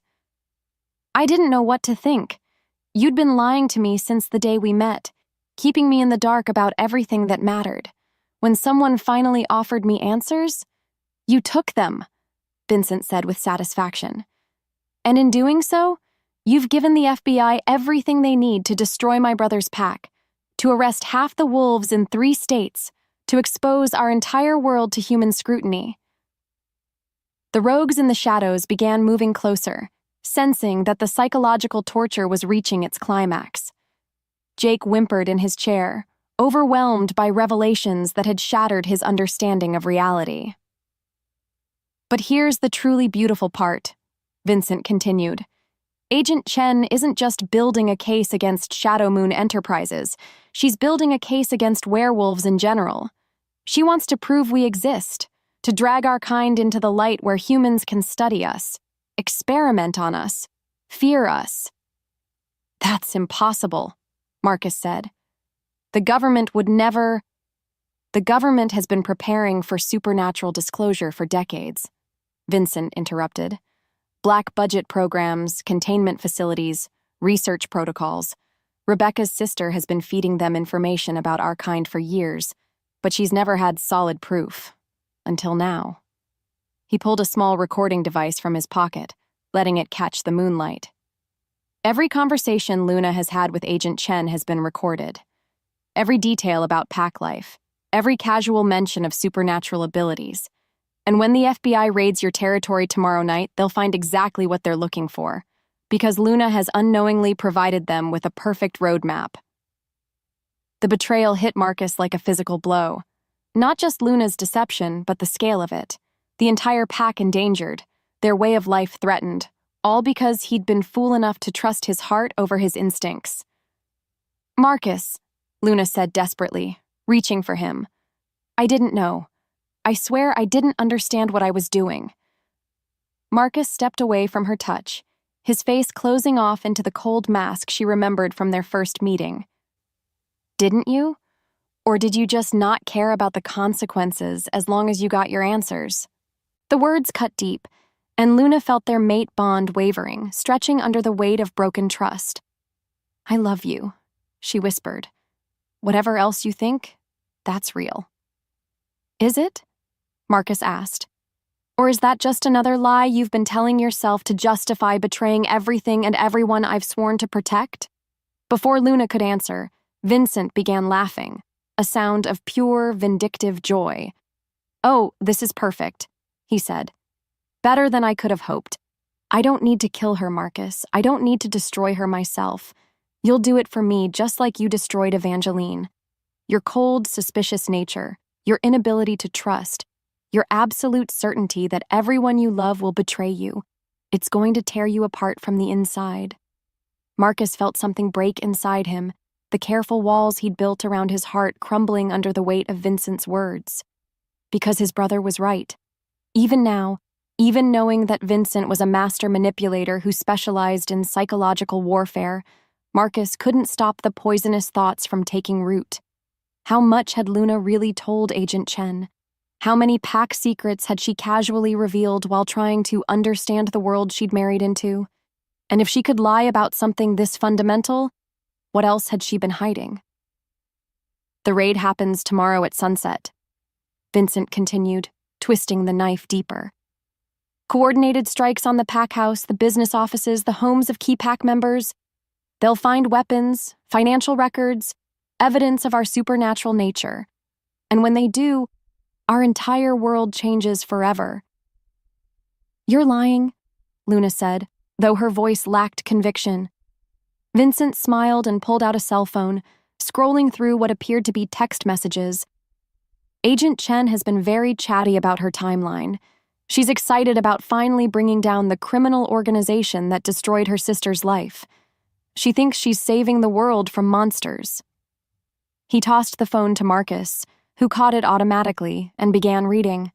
Luna watched his face grow colder with each message, saw the exact moment when any lingering trust between them died. "Tomorrow at sunset," Marcus repeated, his voice hollow. "A coordinated federal raid based on information provided by my own wife." "I didn't know," Luna whispered, but the words sounded weak even to her own ears. "Didn't you?" Vincent asked. When Agent Chen asked about pack routines, about security measures, about the layout of the estate, did you really think those were innocent questions? Luna tried to remember those conversations, tried to recall what exactly she'd said to the FBI agent, but it was all a blur of confusion and fear, her need for answers overriding any sense of caution. "She told me she was investigating organized crime," Luna said desperately. She said you were all criminals, that people were getting hurt. So you decided to help her stop us, Marcus finished, without talking to me, without giving me a chance to explain or defend myself. You just accepted the word of a complete stranger over your own husband. The mate bond between them was fracturing. Luna could feel it. The connection that had been growing stronger every day was now tainted with betrayal and mistrust, becoming a source of pain rather than comfort. Marcus, please, enough. His voice cut through her plea like a blade. Vincent, you've made your point. What do you want? Vincent's smile was sharp as broken glass.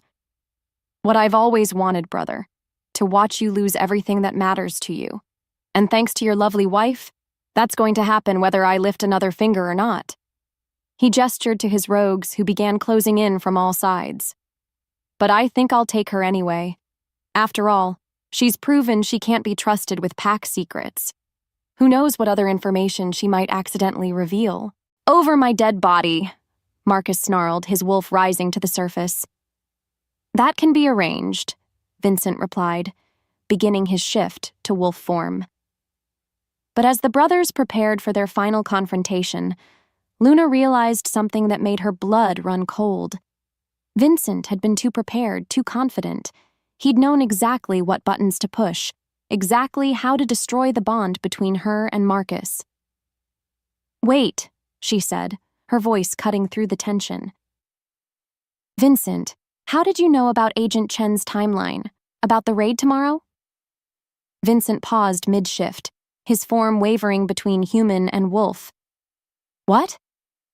You said Agent Chen has been chatty about her plans, but she's FBI. She wouldn't discuss operational details over unsecured communications, and she certainly wouldn't share them with a target of the investigation.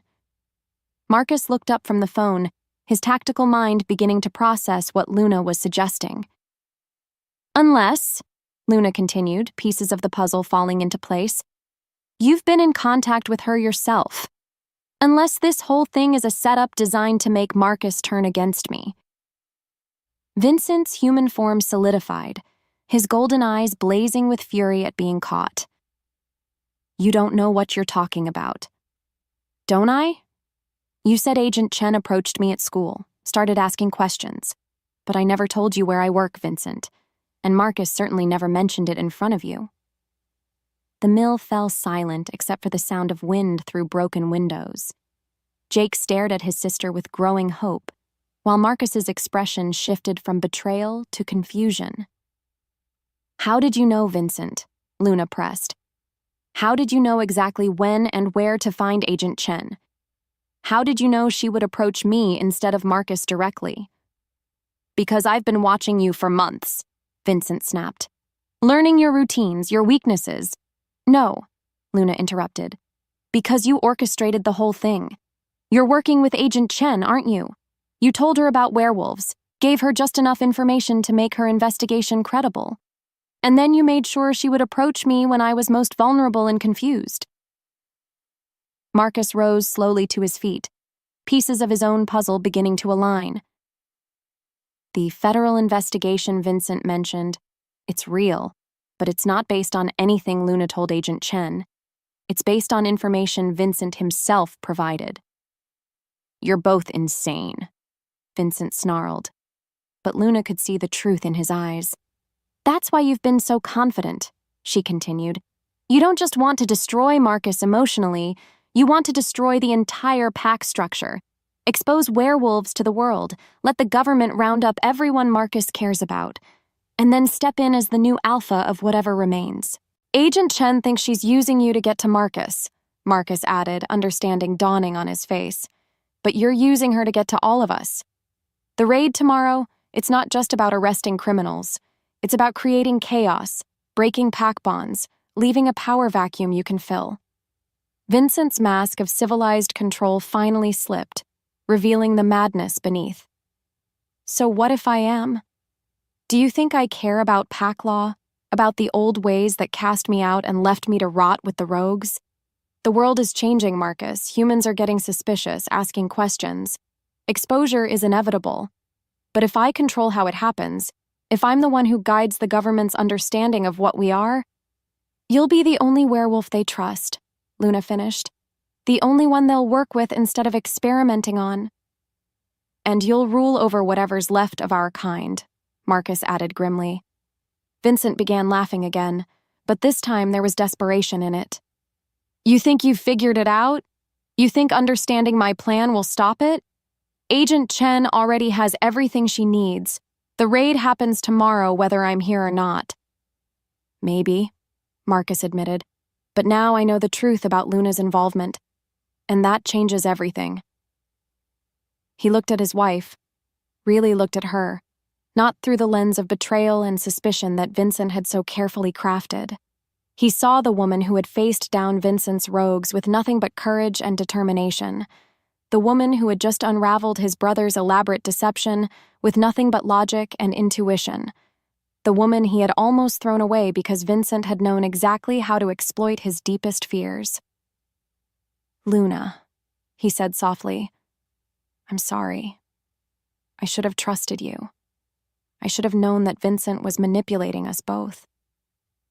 Luna felt tears she didn't know she'd been holding back spill down her cheeks. I should have told you about Agent Chen from the beginning. I was scared and confused, and I made terrible choices. We both did, Marcus replied. But Vincent was counting on that. He knows us too well, knows exactly how to make us hurt each other. How touching, Vincent snarled. A reconciliation in the face of doom. But it doesn't matter now. Even if you've figured out my plan, you can't stop it. Agent Chen believes everything I've told her about pack activities. She has recordings, photographs, financial records. All fabricated by you, Marcus interrupted. And when the FBI raids tomorrow and finds nothing but legitimate business operations, Agent Chen is going to realize she's been played. Her career will be over, and she'll have no choice but to reveal who her source really was. Vincent's confidence wavered for the first time. You don't understand. I've been building this case for years. Built on lies and forgeries, Luna added. And when the truth comes out, the government will have to question everything they think they know about werewolves. You'll have bought our kind time, not exposure. Unless, Marcus said, his voice taking on the alpha authority that had made him pack leader, you surrender yourself to pack justice right now. Confess to what you've done. Help us clean up this mess, and I'll ensure you receive a fair trial under pack law. Vincent stared at his brother as if he'd gone insane. You expect me to just give up? After everything I've sacrificed, everything I've planned? I expect you to remember that we're family, Marcus replied simply, and that it's not too late to come home.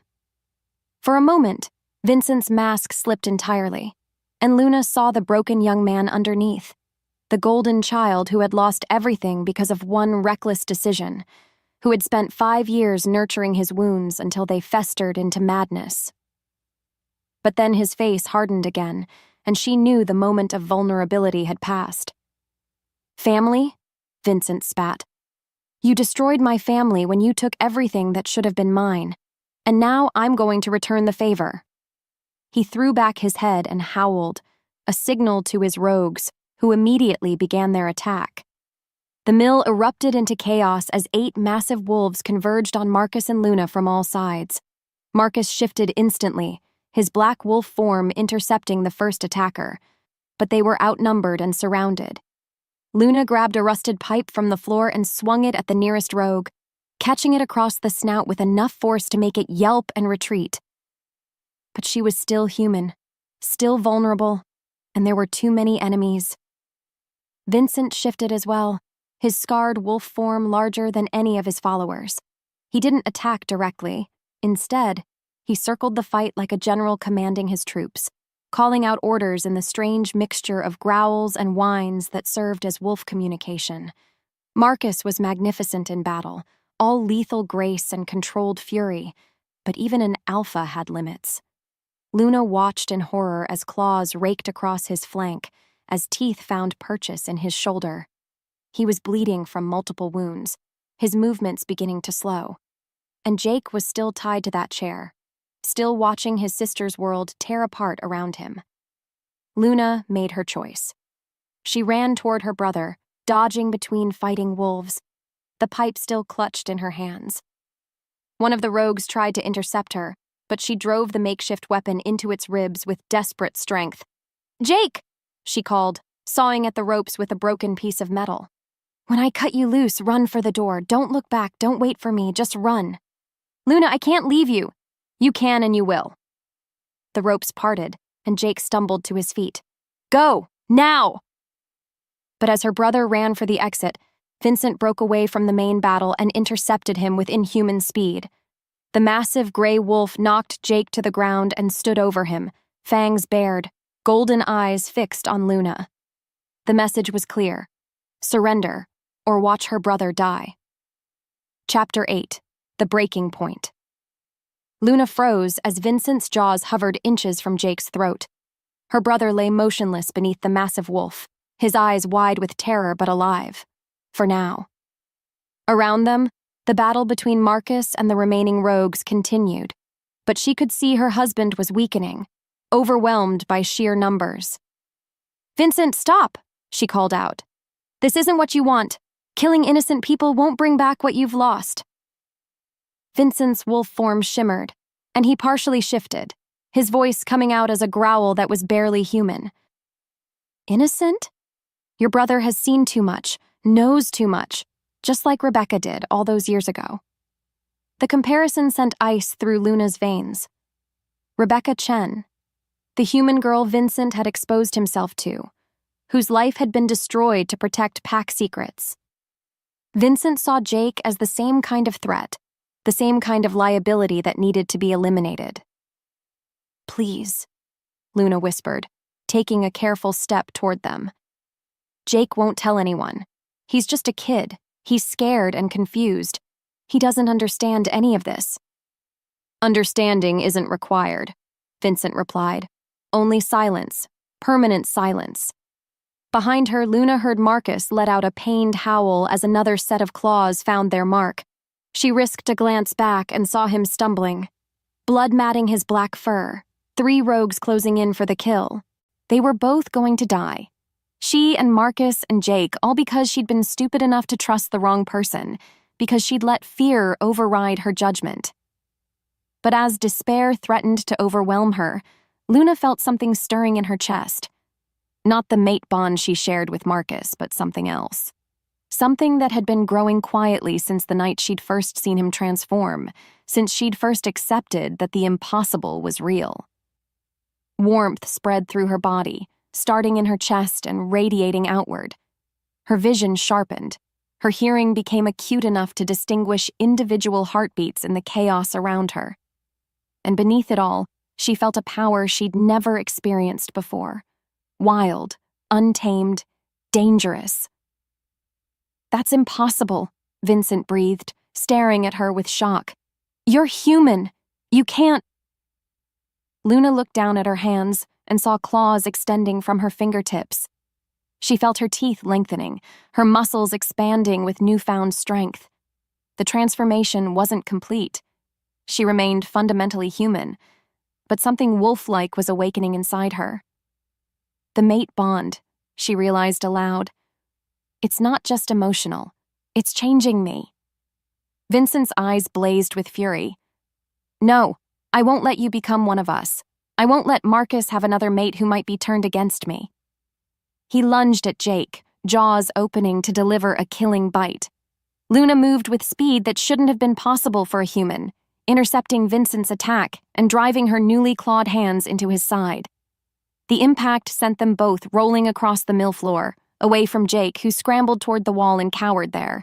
Vincent was larger, stronger, more experienced in combat, but Luna had something he didn't: the desperate fury of someone protecting her family. She fought with claws and teeth and improvised weapons, using her smaller size and human cunning to stay ahead of his more predictable wolf attacks. The sound of their battle drew the attention of the rogues fighting Marcus. Confused by Luna's partial transformation, unsure whether she was friend or enemy, they hesitated just long enough for Marcus to rally. The Alpha's howl filled the mill. Not a cry of pain this time, but a call to battle that resonated through the mate bond and gave Luna strength she didn't know she possessed. She felt his power flowing into her, felt their connection blazing like fire in her blood. Vincent sensed the shift immediately. "The bond!" he snarled, backing away from Luna's increasingly aggressive attacks. "You're drawing power from him, using the mate connection to access abilities you shouldn't have." "Afraid of a fair fight?" Luna taunted, her voice carrying harmonics that were distinctly non-human. "This ends now," Vincent declared. He threw back his head and howled. Not a battle cry, but a retreat signal. Immediately, the surviving rogues began disengaging from their fights with Marcus, racing for the mill's broken windows and exits. But Vincent didn't run. Instead, he began shifting to his full wolf form, muscles expanding, bones cracking, eyes blazing with golden fire. "If I can't have my revenge slowly," he growled, "I'll take it quickly. I'll kill you both here and now, and let Agent Chen find your bodies tomorrow when the raid goes wrong." Marcus limped toward them, his own wolf form battered but determined. The brothers faced each other as they had in the parking lot weeks ago. But this time there would be no retreat, no escape. This time, one of them would die. The final battle was brutal and swift. Vincent was fresh while Marcus was wounded, but the Alpha had something his brother lacked. Luna's strength flowing through their bond, reinforcing his power, healing his injuries even as they fought. Vincent realized too late what was happening. The mate bond wasn't just connecting Luna and Marcus emotionally. It was creating a feedback loop of power that made them both stronger than they could be alone. When Marcus's jaws finally closed around his brother's throat, Vincent's last expression was one of shocked understanding. He'd spent 5 years planning his revenge, but he'd never considered that love might be a source of strength rather than weakness. The mill fell silent except for the sound of heavy breathing and Jake's quiet sobbing in the corner. Marcus shifted back to human form, naked and blood-covered but alive. Luna's partial transformation faded as well, leaving her feeling drained but oddly complete, as if some missing piece of herself had finally clicked into place. "Is he?" she asked, looking down at Vincent's still form. Marcus nodded grimly. "It's over." Jake stumbled toward them, his young face pale with shock. "Luna? What happened to you? What were those things you—" He gestured at where her claws had been. Luna looked at Marcus, unsure how to explain something she didn't fully understand herself. "The mate bond can sometimes awaken dormant abilities," Marcus said carefully. "It's rare, but not unheard of. Luna isn't fully werewolf, but she's not entirely human anymore either." "So she's like you now?" Jake asked. "She's like herself," Marcus replied. "Just more than she was before." As they prepared to leave the mill, Luna's phone buzzed with an incoming text. She glanced at it, then showed the screen to Marcus. It was from Agent Chen. "Raid postponed indefinitely. Evidence contaminated. Investigation suspended." "Vincent's plan failed," Luna said with relief. Whatever he told Agent Chen, she must have realized it wasn't reliable. Marcus nodded, but his expression remained troubled. "The immediate threat is over, but this isn't the end. There will be other Vincents, other enemies who want to expose our kind or use us for their own purposes. Then we'll face them together," Luna replied, taking his hand. "All of us." Jake cleared his throat awkwardly. About that. Am I supposed to pretend I didn't see any of this? Because I'm not sure I'm that good an actor." Luna and Marcus exchanged glances. Then Luna smiled. The first genuine smile she'd managed in hours. "Actually, Jake, I think it's time you learned about the family you've really married into." As they walked out of the mill together, Luna felt the mate bond humming between her and Marcus stronger than ever. Vincent had tried to use their love to destroy them, but instead it had transformed them into something more powerful than either could be alone. And somewhere in the forest, Agent Chen was probably staring at fabricated evidence and wondering how she'd been so thoroughly deceived by a source who had seemed so credible. The war Vincent had started was over, but Luna suspected their real adventures were just beginning. Chapter 9. The Alpha's Choice.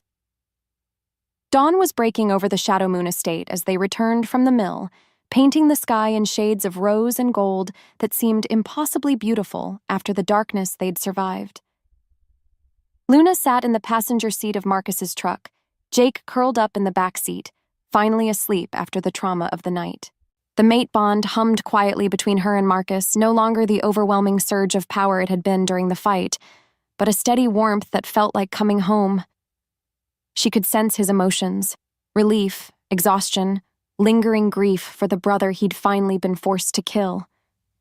"The pack will want answers," Marcus said quietly, breaking the comfortable silence. "About Vincent, about what happened tonight, about you." Luna touched her hand to her throat, where she could still feel the echo of her partial transformation. "What am I now, Marcus? What did the mate bond do to me?" "I don't know," he admitted.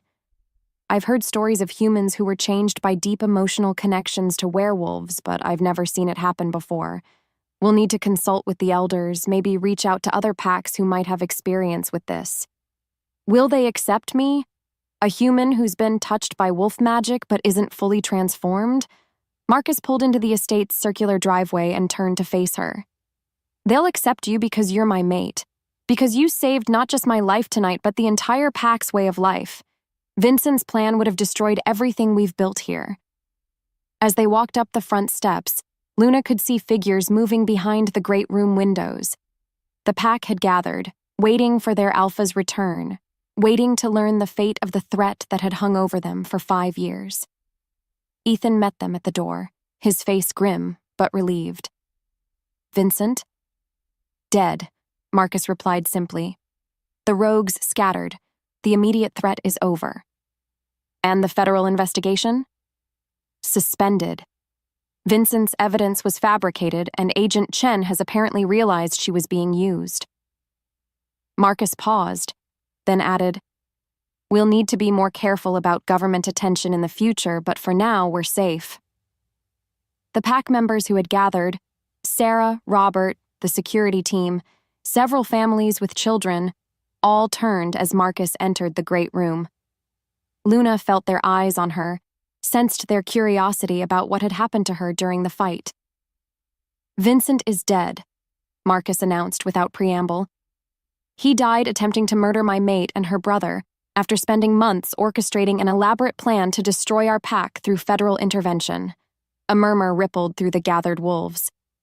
Luna caught fragments of conversation: relief, satisfaction, concern about what Vincent's death might mean for pack politics. "Some of you may be wondering about Luna's enhanced abilities during tonight's confrontation," Marcus continued. "The mate bond between us has awakened dormant potential in her. She remains human, but she is now capable of accessing certain supernatural abilities when necessary." Sarah stepped forward, her healer's instincts evident in the way she studied Luna's face. "This is unprecedented. We should examine her, make sure the transformation is stable." "No." The word came from Luna herself, surprising everyone, including her. She felt the authority in her voice, the same quality that made Marcus's commands impossible to ignore. "I appreciate your concern," she continued more gently, "but I'm not a specimen to be studied or a problem to be solved. I'm your alpha's mate, and I'm asking for your trust." The room was quiet for a moment. Then Robert cleared his throat. "The young lady has proven herself tonight. She unraveled Vincent's deception, protected her family, and fought alongside our alpha to end a threat that had plagued us for years. If Marcus trusts her, so do I." One by one, the other pack members nodded their agreement. Luna felt acceptance wash over her like a warm tide, not just tolerance, but genuine welcome into the supernatural family she'd stumbled into by chance. Jake stirred in the chair where Marcus had settled him, looking around with confused eyes. "Luna? Where are we?" "Home," she said, realizing as she spoke that it was true. This place, these people, this strange new life, it was home now. "We're home, Jake."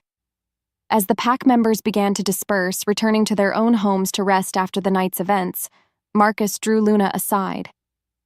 "There's something we need to discuss," he said, "about our contract." Luna felt her heart skip. In all the chaos and revelation, she'd almost forgotten that their marriage was supposed to be temporary, a business arrangement with a fixed expiration date. "The 12 months are almost up," Marcus continued, "and given everything that's happened, everything that's changed between us—" "Are you releasing me from our agreement?" Luna asked, not sure she wanted to hear the answer. Marcus was quiet for a moment, studying her face. "I'm asking if you want to be released. The contract was based on circumstances that no longer exist. Your family's debt is cleared, Vincent's threat is ended, and you've been changed in ways neither of us anticipated." "What are you saying?" "I'm saying that you have a choice to make. You can honor the original terms of our agreement and leave when the year is up. Return to your old life as much as possible. Or—" he paused, his gray eyes intense. "You can stay. Not because of any contract or debt or external pressure, but because you want to. Because this is where you belong." Luna felt the mate bond between them pulse with possibility. She thought about her old life, teaching kindergarten, living in her small apartment, content but somehow always feeling like something was missing. Then she thought about the life she'd discovered here. Dangerous, complicated, but rich with purpose and connection. She thought about Marcus, about the way he looked at her like she was the answer to every question he'd ever had. She thought about the pack members who had welcomed her, the strange new abilities awakening inside her, the sense that she was finally becoming who she was always meant to be. "I have conditions," she said finally. Marcus raised an eyebrow. "Conditions?" "I want to keep teaching. Maybe not at the same school, but I want to work with children. It's important to me." "Done. We can arrange for you to teach pack children, or find you a position at one of the schools we support." "I want Jake to be part of this family too. He's going to need time to adjust, to understand what he's learned, but I won't abandon him." "Of course. He's welcome here for as long as he needs. And I want honesty between us. No more secrets, no more protecting me from truths you think I can't handle. We're partners now, equals. I need to know that you trust me completely."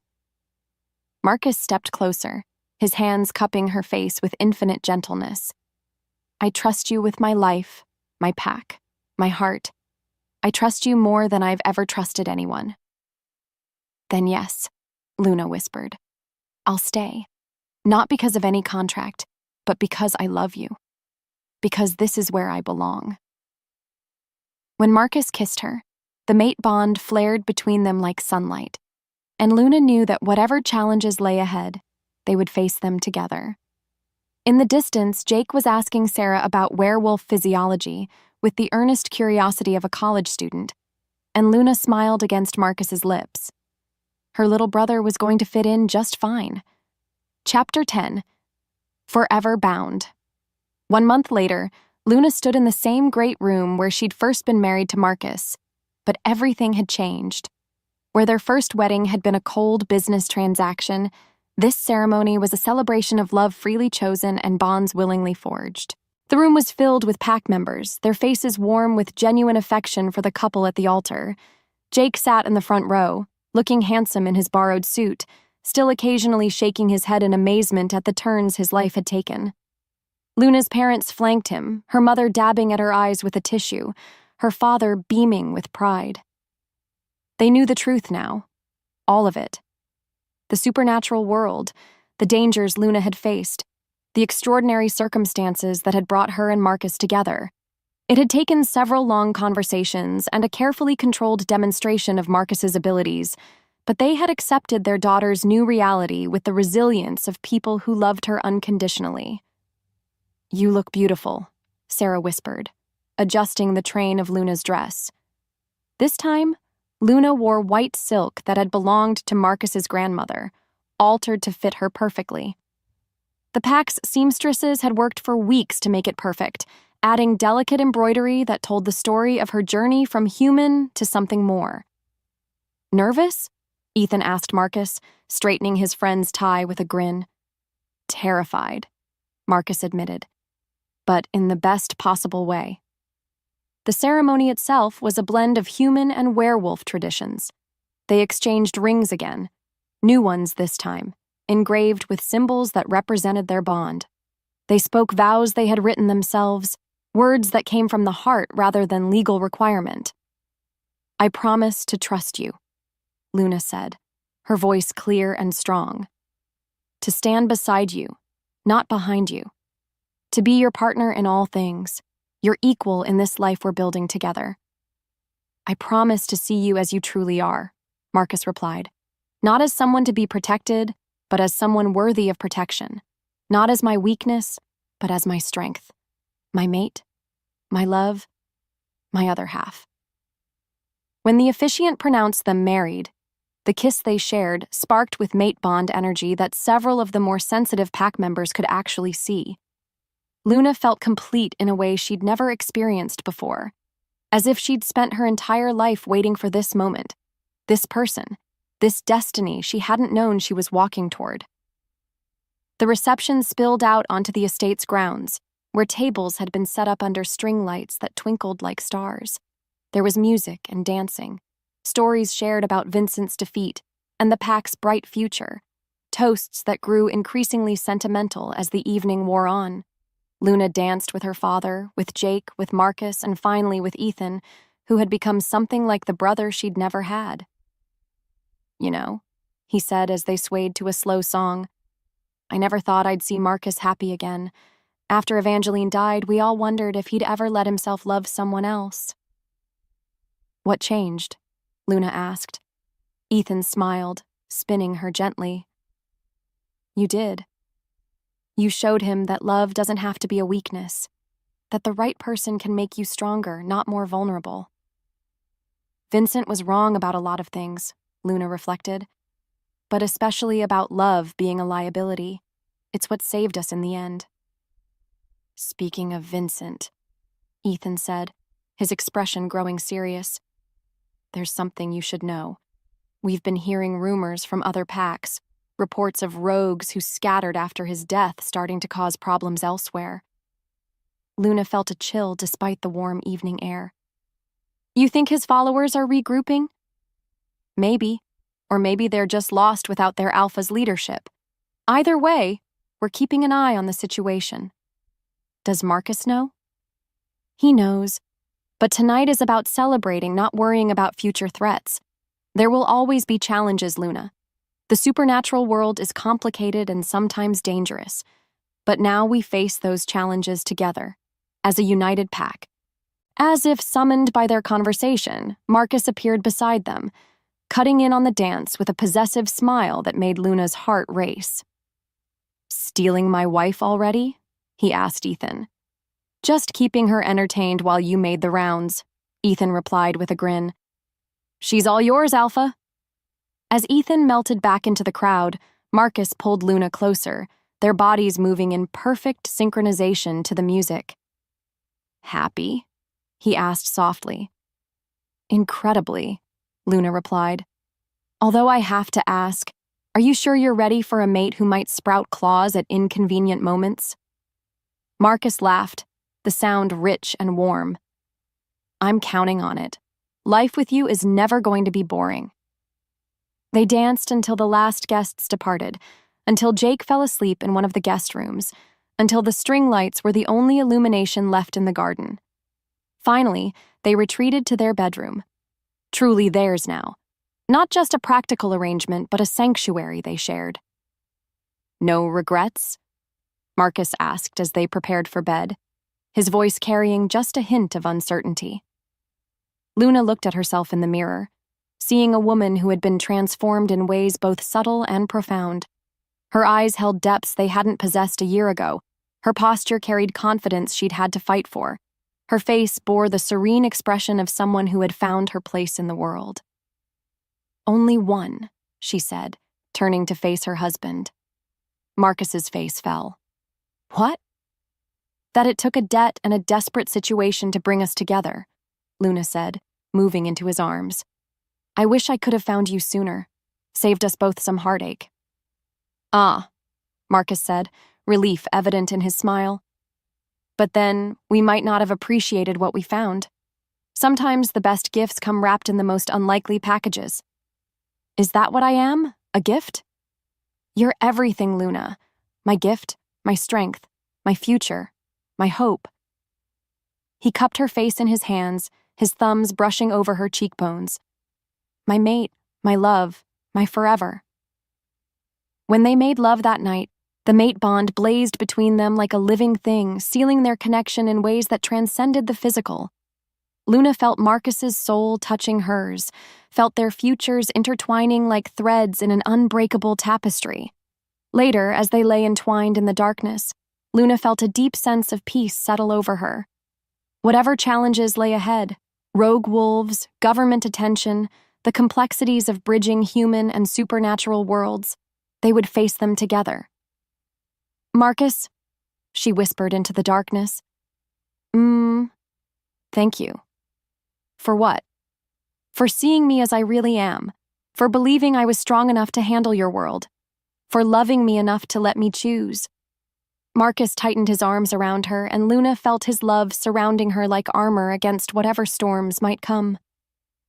Thank you, he whispered back, for choosing us, for choosing this life, this love, this impossible, wonderful future we're going to build together.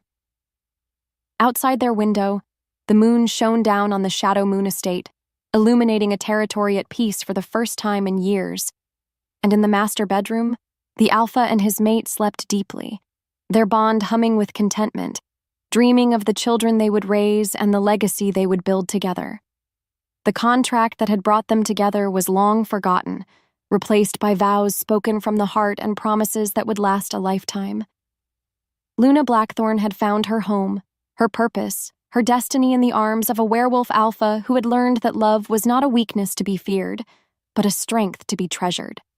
And somewhere in the forest, the spirits of those who had come before, Evangeline, Vincent, all the souls caught in the crossfire of family hatred, finally found peace, their stories complete, their pain transformed into the foundation for a love story that would echo through generations. The debt was paid, the contract was fulfilled. The love story, however, was just beginning, the end.